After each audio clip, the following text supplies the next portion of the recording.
of misinformation, targeting their justifiable desperation for change.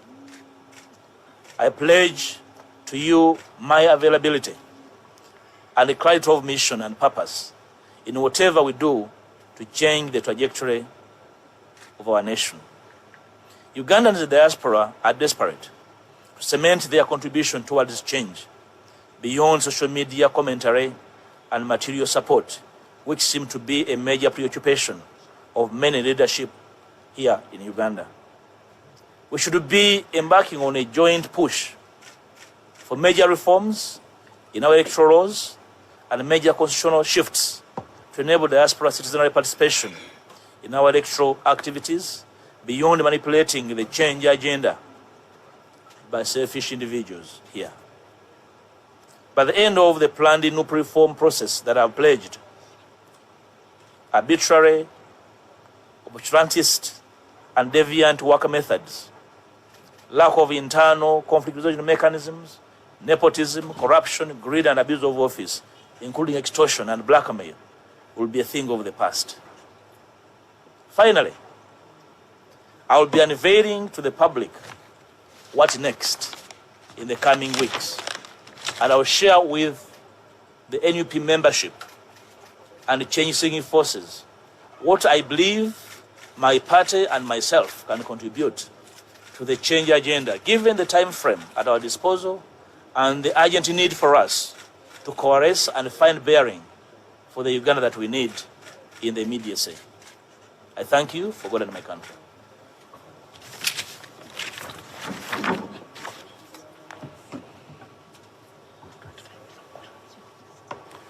Can I answer questions in English before I give a brief Uganda translation? 1, 2, 3 questions.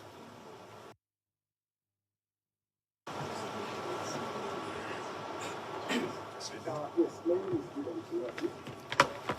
You talked about the second push, the whole opposition process.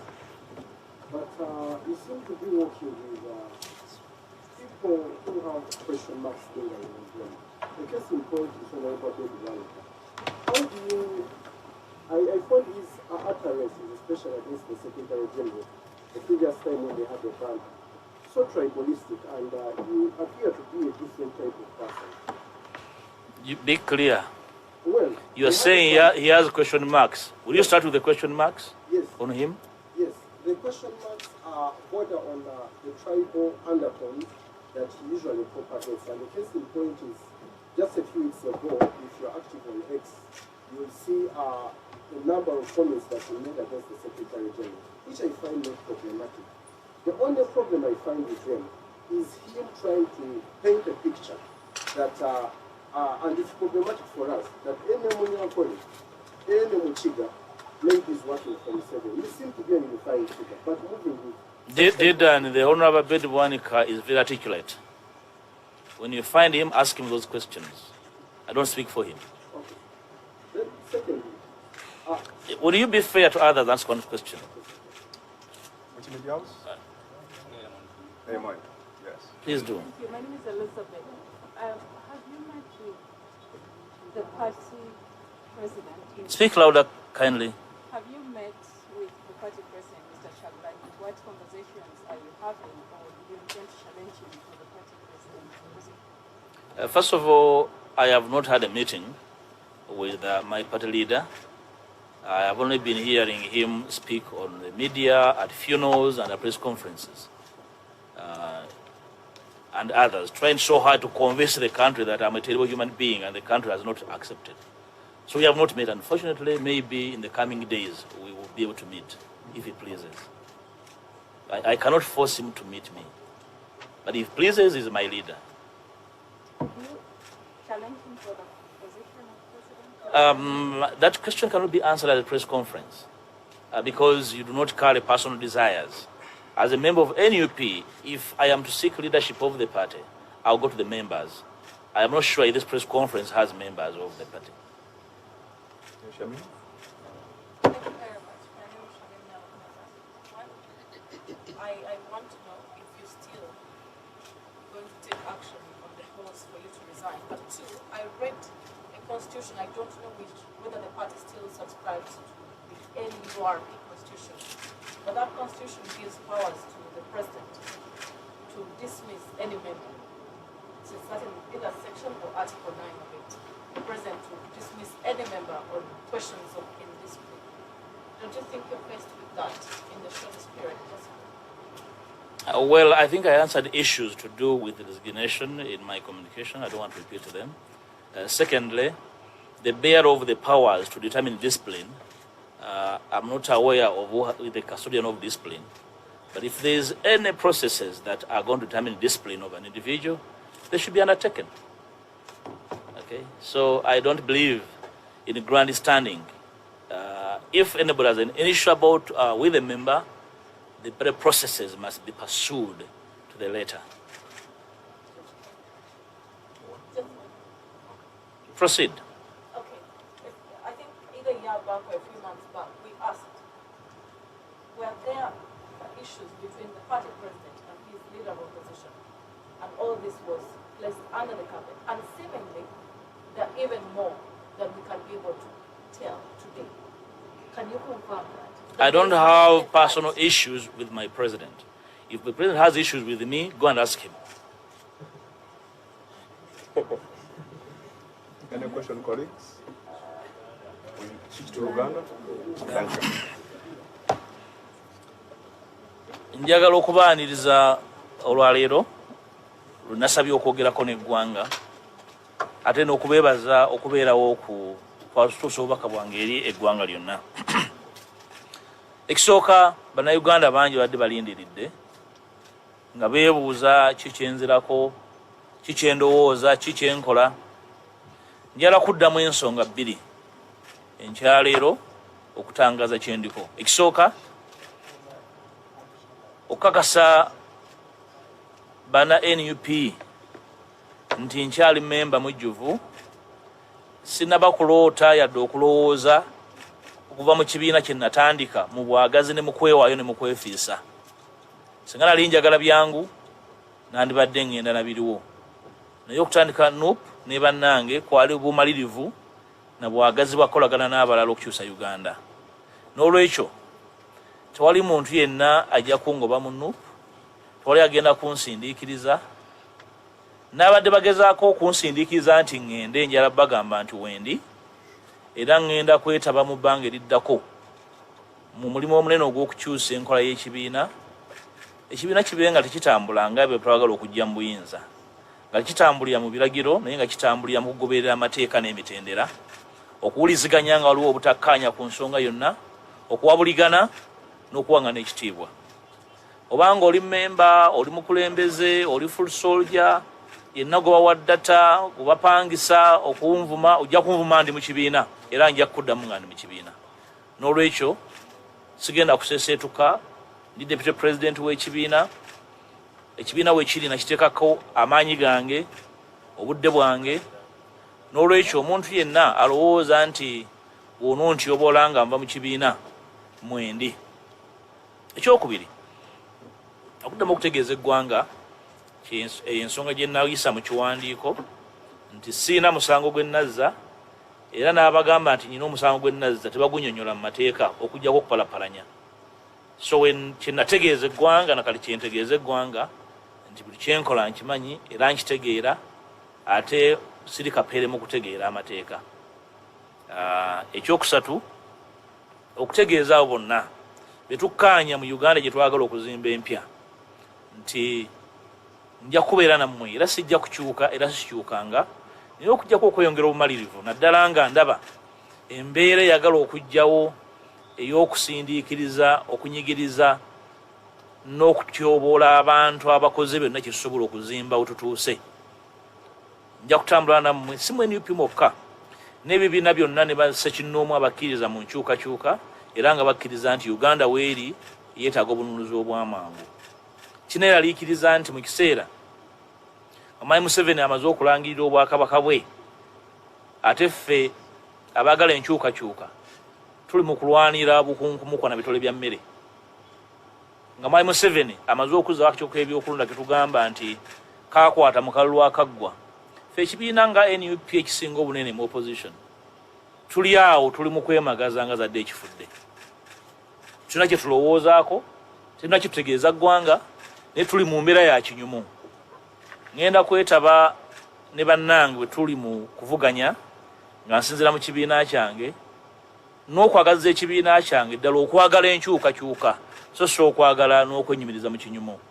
Tukole ebyo ebisoboka nene munda mu kibiina okulaba nti wabeerawo enkyukakyuka ezinaalambulula enkwata y'ensonga, enkwata y'ensimbi, enkwata y'obukulembeze n'empisa mu kibiina okutwaliza wamu, kubanga kye kimu ku bintu ebyekkekwa mu kibiina kyaffe.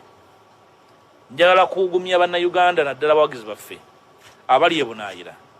Bannaffe abali ebunaayira batuwagidde nnyo okuva bwe twatandika NUP. Beewaayo nnyo obudde bwabwe, ssente zaabwe ze bafuna mu bugubi okuyimirizaawo emirimu gy'ekibiina. Njala bategeeza nti sigenda kuseeseetuka ku ebyo bye mumanyiiko era bye nkyaliko. Ekyokubiri nti nze ne bannange abalowooza nti tuziŋŋamye okukwatagana okulaba nti tuteekawo enkyukakyuka ez'omuggundu mu mateeka agafuga ebyokulonda, kubenga okwetaba kwamwe mu by'obufuzi tekukoma kuteeka biwandiiko ku mitimbagano na kusonda ssente, naye nga musobola okulonda, musobola n'okubaako bye mubuuza mu butongole ne buddibwamu nga bannayuganda ab'obwebange, nga mwe mulina okuteekawo ennongoosa mu ssemateeka okulaba nti bannaffe abali e Bulaaya, abali e Bunaayira, abali mu nsi nga babonaabona beetaba mu kukyusa eggwanga lino so si mu bigambo bugambo. Ekisemberayo ddala njagala okukakasa banna Nup nti ndi nammwe wendi, era buli nsonga yonna gye tutakkaanyaako tujja gitereeza mu kibiina, naye ng'enkola y'ekibiina gye ngenda okutabamu okukyusa. Mwebale nnyo. Some questions? Yes, sir. Oyo nno ye mubaka Mathias Mpuuga Nsamba ow'ekitiibwa akalambidde agamba tagenda kwetonda kubanga talina musango gwe yeetondera, era tagenda kuva mu kibiina ki National Unity Platform, ekibiina kye yatandika. Abo abeenoonyeza ebyabwe nga baagala omusindiikiriza omujja mu kibiina ki National Unity Platform yeewera, agamba tajja kubikkiriza era tajja kukivaamu, ajja kwongera nayo okubalabisa mu mbeera yonna. Naye nga tujjukira bano be bagamba mbu ekibiina kino ky'abaana bafujjo, tebalina mpisa, bavuma abantu, ate nga ye yateekebwateekebwa Ssaabasajja Kabaka wa Buganda. Tagenda kukkiriza bintu nga bino kugenda mu maaso, era akalambidde agamba tajja kusobola kuva mu kibiina kino, ne bwe banaamusindiikiriza batya ajja kusigalamu. Naye nga ffe ffenna tukiraba nti ono agezaako kwekaza eri bannamawulire, agezaako kwegumya olw'okuba nga tayagala kuva mu ofiisi. Mwana agezaako ova mu ofiisi kijja ba kikiriziddwa ddala nti ebikolwa bino bye bamwogerako yabikola. Tayagala kukkiriza nsobi, tayagala kwetonda, era akalambidde. Naye nga His Excellency Kyagulanyi Ssentamu yatugamba abakulembeze nga bano tuli baakubalabira ku bikolwa byabwe. Ebikolwa bya Mathias Mpuuga Nsamba bye tulina okutunuulira so si ebigambo ebimuvaamu, era ebikolwa bye tubimanyi bulungi. His Excellency Kyagulanyi Ssentamu n'akakiiko kaamala obbitulaga, era ye takkiriza mu buli bwanguzi.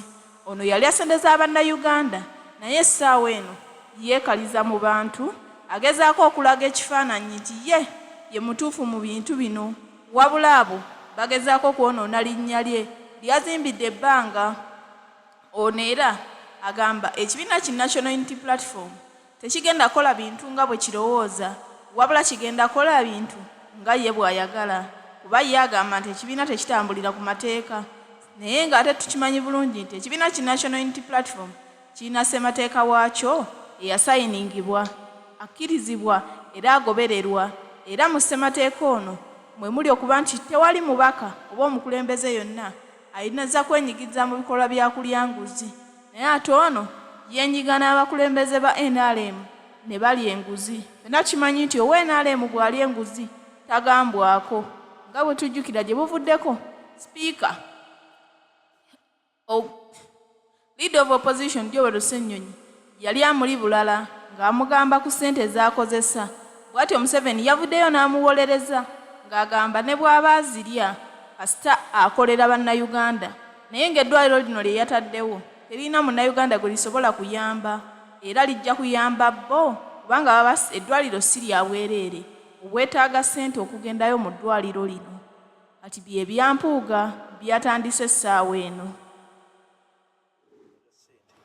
Kusinziira ku bbaluwa eyanno kati ndi ku peegi kinaawe ekisooka ekitiibwa tibakigabira ku luguudo oyo yenna akementererwa emmeeme olw'ekitiibwa nyinimu kye yampa alina obusaasizi bwange. Simanyi gwammwe gy'ova olinayo ab'ebitiibwa bameka mu kyalo oba mu famire,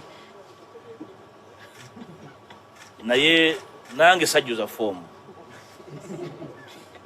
nyinimu yasiima bw'aba asiimye ate yansiima ndi mulenzi muto myaka 21 n'olwekyo ekyo sikyetondera muntu yenna naye kirumya abantu abamu omutwe simanyi kyabbakolera ate kisobola kukizaayo wa nyinimu kuba tewali nsonga lwaki nkizaayo naye nkyenyumirizaamu nnyo kubanga nyinimu yandera era sisobola mwegaana. Naye tulabye abantu bangi naddala bawagiza nga bava Obwakabaka nga mu abakulembeze bano ensonga ezo mugenda gikwata mukyalo. Ekibuuzo ekyo nze abantu badde kibuuza balala ku rekodi nze omukulembeze yavaayo okubagambako nga batiibwa buli muntu abatyo bagambako. Sirowooza nti omuntu avuma abantu alina kyatugattako naye era nkimanyiiko nti waliwo abamu mu Nupu abamu ku ffe abaagala okuteekawo oluwonko n'institutions ezimu mu bugenderevu naye nga teboogera gwe bakolera. Manyi kigenderere naye situjja kikkiriza kyenjogeddeko ku discipline gye tulina okuzza mu NUP. Yes, Rachel. Oweekitiibwa Nalangirira, ekibuuzo kyange tulabye ebbaluwa ez'enjawulo nga ziraga nti ekibiina kyo kikutadde kikuggyeemu obwesige tofuuse kiwaji eby'ekibiina.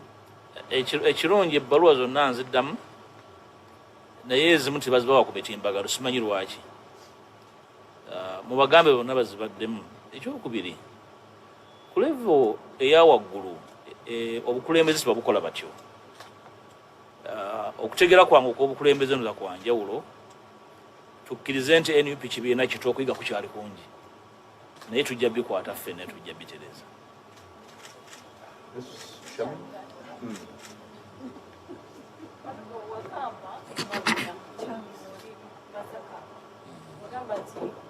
abasiiwusa empisa mu NUP ojja kubagolola ettundu olwaleero bakyakulemeredde era okugolola abantu ettumba si mukolo tujja bakuŋŋanya ku mukolo owamanseeko amazzi wagola ettumba. Kirimu okusomesa, kirimu okujjukiza, kirimu okukangavvula naye kyonna kitwala obudde kubanga okuzimba ekibiina nga institution eggumidde eyimiridde nga teyimiridde erina emisingi egyasimbye mu musenyu kitwala akaseera. Ndowooza nti tuweebwe obudde mu kaseera kano buli muntu mulaba waayimiridde ku discipline mu kukola ebituufu mu kugezaako okutyoboola abalala. Ndowooza byonna tuyiwa obudde ne bannayuganda abatufuula kye tuli batulaba bajja kutwawulamu ebiseera nga bitambula. Kyenjala okuddamu kyenjogedde nti sijja kuva mu Nupu naye nja kugibeeramu ngolola ettumba abo abalowooza nti bajja gitwalanga ekintu ekyokusaaga. Oweekitiibwa kiki kyoyogera ebigenda mu maaso nga gwe ssentebe wa NUP mu Buganda amyuka pulezidenti wa NUP mu Buganda ebigenda mu maaso e Masaka bitwala abakulembeze baavayo ne beekuba ng'ekimu ekibinja bagamba kyakunga ekirala nga bagamba nti kirimu omukono kiki kyokwogerako. Ensonga z'e Masaka naziwaako obuwabuzi era obuwabuzi obwo buli ku record. Ebyo walaba bye biviira mu batawulira. Singa bampuliriza nga Ssekanyolya tibyandibaddewo naye ndowooza nti yali lesoni nnene eri abo bataagala kuwuliriza n'abalowooza nti osobola okutambuliza ekibiina ku biragiro n'obwetaavu bw'abo abantu abatono. Okuwabula kwange kwe nawa e Masaka nkyakuyimiriddeko nti ebintu ebimu birina okuyimirira buli muntu ategeere gy'alina okukwata. Waliwo abaatumwa ku mugga ne bagenda kuleeta mafuta olaba bwatu mwenku ne baleeta ssanja n'olwekyo singa tuwuliziganya ebintu byandibaddewo